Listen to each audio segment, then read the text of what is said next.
Hi hello welcome నమస్తే. మీరు మీ తారక్ సింగ్ అందరూ ఎలా ఉన్నారు?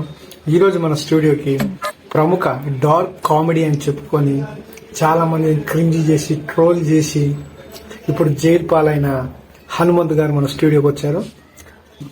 అతని దగ్గర నుంచి మనం పూర్తి వివరాలు తెలుసుకుందాం. అసలు ఎందుకు ఈ డార్క్ కామెడీ అనేది ఇలా సృష్టించిండు, దీనికి గల కారణాలు ఏంటి మనం పూర్తిగా తెలుసుకుందాం. నమస్కారం హనుమంత్ గారు.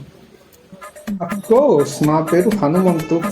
నేను ఏదైనా సరే డార్క్ కామెడీగా చేస్తాను అనమాట. మీకు అది నాలెడ్జ్ లేకపోతే నేనేం చేయాలి? నేను ఎన్నో శతమానం భవతి సినిమానే నేను ప్రకాష్ రాజ్ జయసుధ మధ్యలో అంత మంచి కుటుంబ కథా చిత్రాన్ని సెక్స్గా చూపించాను. సమాజం అర్థం చేసుకోలేదు. డార్క్ కామెడీ అనేది ఇస్ వెరీ కామన్. అవును, నేను అరెస్ట్ చేశారు, పోలీసులు అరెస్ట్ చేశారు. ఎందుకు? Child abuse. దాంట్లో తప్పేముంది? అది మీకు అర్థం కాదు. వన్ థింగ్, ఇంకోటి ఏంటో తెలుసా,